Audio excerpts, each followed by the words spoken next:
algebra students, Mr. Lawrence here, and this is your Unit 2 Day 1 video. All right, now, you took a pre-assessment in class today, and hopefully you have the feedback. If I didn't get them done, I should have emailed you with what you needed to watch. This video is going to be done in 3 sections. Each page is a different section. Section 1, Section 2, and Section 3. You should know which section you're responsible for. It's based on your performance on that pre-assessment. Pardon me. If you've got all the questions right on the pre-assessment, then you don't need to be watching this video. If you want to just, for a little security blanket kind of thing, that's cool. You go right ahead. But you only have to watch the section you need to, okay?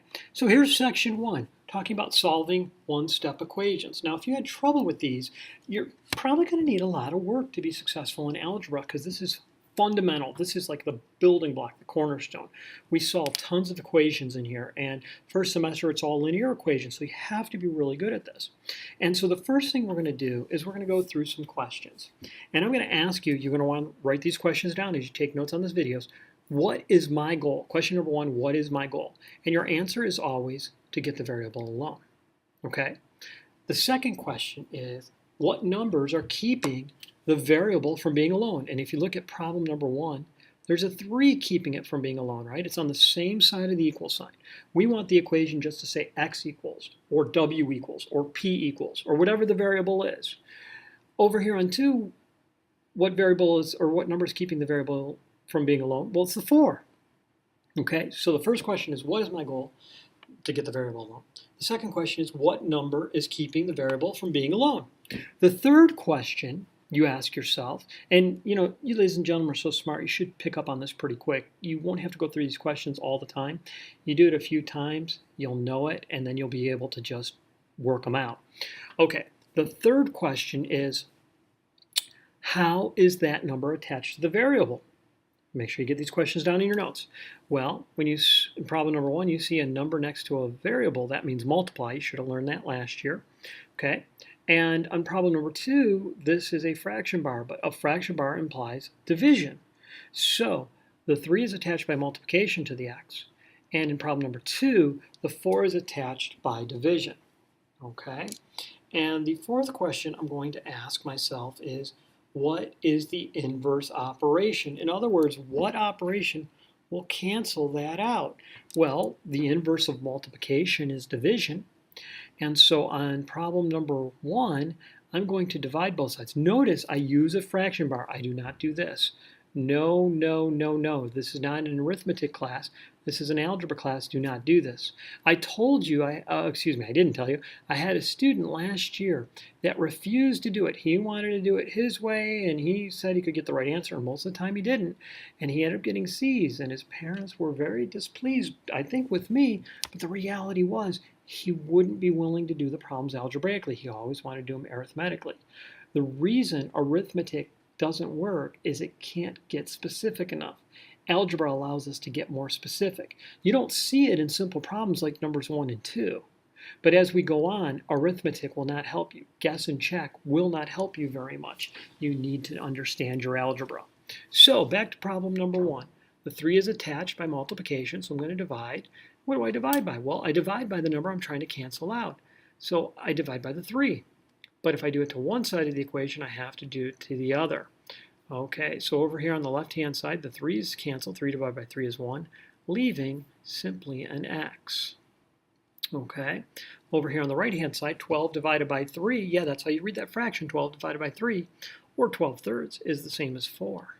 And so therefore, x must be 4. Now to check my work, I can substitute the 4 in place of x in the original equation. So the original equation was 3x equals 12. And so if I substitute it in, I'm going to get 3. And I'm looking to see if I get a true statement. Now I said that x was 4, so I'm going to put a 4 in x's place in parentheses. Does 3 times 4 equal 12? It sure does. It checks. I know I did it right. Okay, on problem number 2, the 4 is attached to the x by division. So therefore, I'm going to multiply. But since it's showing a fraction, I'm going to multiply by 4 over 1 is a fraction. You do believe this is a fraction. This is the fraction x over 4, or better yet, 1/4 x. Yeah. And then, of course, I'm going to have to multiply by 4 on the other side, but I'm intelligent and I know that 4 over 1 and 4 are the same number, and since -3 is not expressed as a fraction, I'm not going to write a fraction over here. Really cool algebra trick. I am multiplying by the same number on both sides, but I'm only showing one side as a fraction. I'm not showing the other side as a fraction. All right, so I'll come over here to the left-hand side, and I know the 4's are going to cancel out. 4 divided by 4 is 1, leaving me just a plain old x. I could cancel the 1's, but it's kind of pointless to cancel 1's because you're always left with 1's. So I'm just going to bring down the x. Over on the right-hand side, I'm going to have -12. -3 times 4 is -12. Now again, I should check my answer. So the original equation was x over 4 equals -3. So I'm going to put -12 in for x. That will be over 4. And I'm hoping that that equals -3. Right, I'm hoping that it equals -3. So -12 divided by 4. Well, 12 divided by 4 is +3. -12 divided by +4 is -3. It checks. I know I did it right. So, well, I'm sorry, here's my solution for the second problem, and my solution to the first problem was right here. Okay? All right, that's day 1. All right, oh, excuse me, section 1. Now let's go on to section 2. All right, section 2. Solving two-step equations is done almost the same way, except there's one more question at the end. Now, the first question is, what is my goal? Second question is, what number is keeping the variable from being alone? In this case, we'll say what numbers, because there's going to be more than one. With what operation are they attached to the variable? You know, addition, subtraction, multiplication, division. And how do I undo those? You know, what are the inverse operations? And then the fifth question you can add on, which would be, which should I undo first? And I'm going to suggest that you always undo in reverse order of operations. It'll be way easier, and I'll point it out to you. You don't have to do it that way, but I'm telling you it's going to be easier. So let's go down to problem number 3 here. We have 5x minus 4 equals 21. Hey, by the way, I know some of you are smart enough to do this in your head. Don't. I mean, do it in your head and then do it on paper and make sure you got it right. Because we are going to do equations that you won't be smart enough to do in your head. Equations that will have more than one solution. And the students that insist on doing it all in their head, when they get to the stuff that, you know, has more than one answer, well, they do it in their head. Mr. Bailey, please call the office. Thank you. Sorry, that was a quick announcement. I have no way to pause the video. The students that do it only in their head and don't do it on paper, when they come up to a problem that has more than one solution, they often don't even consider that there's more than one solution because they can just see the answer. But the problem is they're not giving a complete answer, and therefore they're wrong or incorrect. So please do it on paper. All right. So in this problem, what is my goal? Problem number 3. Well, my goal is to get x alone. What numbers are keeping the x from being alone? Well, I have a 5 and a 4. Okay, how are they attached? The 5 is attached by multiplication, right? A number in front of a variable, a coefficient in front of a variable means they're being multiplied.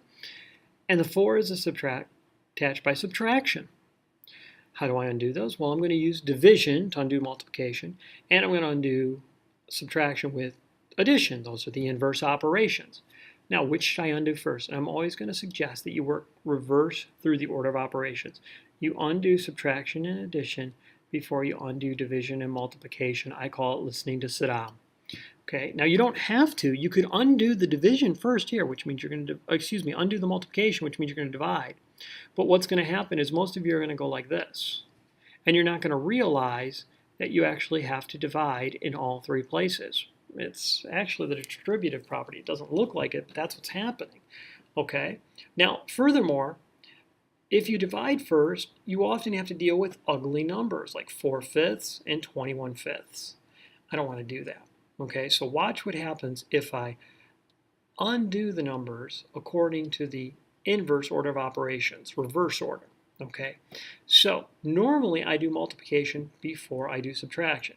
Since I'm solving the equation, I'm going to use the inverse operation of subtraction first. Well, that's addition. What am I going to add to both sides? Well, I'm going to add 4. I'm trying to cancel out the 4. Okay, and so when I do that, I'm going to get 5x equals 25.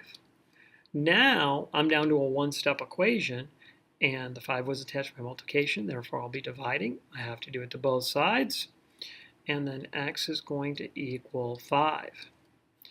Again, checking work is a very good habit to get into. I'm going to have 5 times whatever my solution was minus 4. If that equals 21, I've done the problem correctly. So let me substitute a 5 in here. And so now, since I'm going forward, I'm not trying to isolate a variable. I'm trying to evaluate, or excuse me, I'm evaluating. 5 times 5 is 25.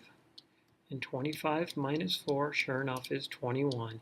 It checks. And notice how I didn't get any ugly numbers. Now, I'm not saying you're never going to get any ugly numbers, but this way will only cause the fractions or decimals or mixed numbers to show up at the end step many, many times. Okay, so let's come over to problem number 4. What is my goal? To get x alone. What numbers are keeping the x from being alone? Well, the negative 2 and the 7. How are they attached? The negative 2 by multiplication and the 7 by addition. What undoes those? Division and subtraction. Which should I undo first? Well, I'm going to undo the addition first. The inverse operation of addition is subtraction, so I'm going to subtract from both sides, and I'm going to subtract 7. Okay? And again, you don't have to do it this way. I gave the kids a little too much freedom last year, and I didn't make them do it this way, and later on they were having lots of trouble. I'm strongly encouraging you to follow these steps. All right, so now we have negative 2x equals 8. That's multiplication, so I'm going to need to divide. And I'm going to divide by negative 2, not by 2, because there's a negative 2 in front. And when I do that, I'm going to get x equals negative 4, because those two cancel, and 8 divided by negative 2 is negative 4. Again, check my work. Negative 2 times the value of x plus 7 equals 15. Does it? Well, we have to substitute in the negative 4 that we got. If we evaluate this left-hand side, simplify it, if we get positive 15, we know we have the correct solution. All right, so negative 2 times negative 4 is 8. 8 plus 7, sure enough, is 15. All right, so that's how you do two-step equations. All right, moving on. This is section 3. Some special problems here. Sometimes kids get these wrong. They don't realize what's going on. So, all right, I use the same questions, okay? Problem number 5. 6 minus x divided by 2 equals negative 3. All right, what's my goal? To get x alone. What numbers are keeping the x from being alone? The 6 and the 2, right? Or you could call it negative 2 if you want. Yeah, this negative could belong to the denominator. It's okay if it does. How are these numbers attached? Well, the negative 2 is attached by division, right? How is the 6 attached? And some of you are going to say subtraction. It's not subtraction, because that's a positive 6. If I rewrote this, switching this order, I would have negative x over 2 plus 6. So you see it's actually attached by addition. Why is that? Because the 6 is positive. Yeah, it's attached by addition because the 6 is positive. So I'm going to need to use multiplication and subtraction. Which am I going to undo first? Well, I'm going to undo the addition first, right? Because I'm going to use the reverse order of operations. So I'm going to come over here to the 6, and to cancel it out, I'm going to use a negative 6. But I have to use a negative 6 over here. Hi, good afternoon, staff. This is just a friendly reminder that the building will be locked down at 3:45 today, so if you guys can make sure that your lights are turned off. Sorry, they're making another announcement, so I'm just pausing. Thank you very much. Good night. Okay, so over here on the left-hand side, the 6 and negative 6 cancel out to 0. And I'm left with negative x over 2 equals negative 3 minus 6. Well, that would be negative 9. Now, to get rid of the other numbers, there's division, so I'm going to use multiplication. But what am I going to multiply each side by? Well, 2 won't do it because 2 will leave me with a negative x. I don't want a negative x. I always want to solve for x, not the negative of x. So I'm going to multiply by negative 2 over 1 here on the left-hand side and by a plain old negative 2 over here on the right-hand side. All right, so the 2's will cancel. The negatives will cancel because a negative times a negative is a positive, leaving just a plain old x. You're going to see me do lots of canceling. Negative 9 times negative 2 is positive 18. Okay, I'm going to leave it to you to check this one. All right, and finally, problem number 6. I have negative 5 plus 2x equals 16.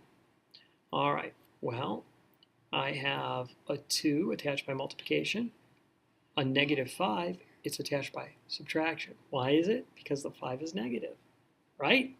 So I'm going to undo the subtraction first, which means I'm going to add I lost my mouse. Where'd you go?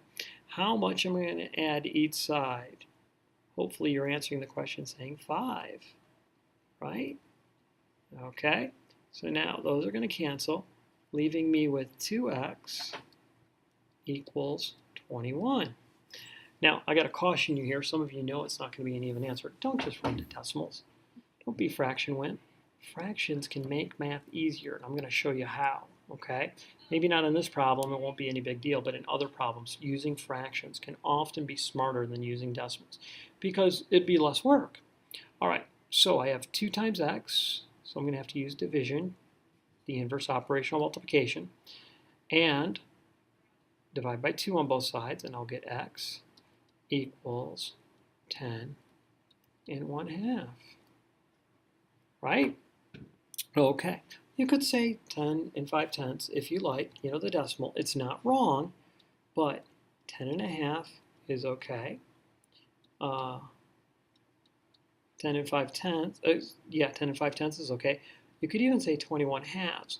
Now, I wouldn't say 21/2 in this case because you're making the reader check, you know, and see what number that actually is. But all 3 of these are synonymous. They all mean the same thing. So therefore, all 3 of them are acceptable. Okay, so I go negative 5 plus 2 times 10 and 1/2. Oops. Okay, does that equal 16? If it equals 16, I've done the problem correctly. So I've got negative 5 plus, well, 2 times 10 is 20. 2 times 1/2 is 1. 10 and 1, or 20 and 1, 21. Okay, negative 5 plus 21 is the same as 21 minus 5, which is 16, and therefore this is the correct answer. Okay, that's the video. Mr. Lawrence signing off. Have a good night, everybody.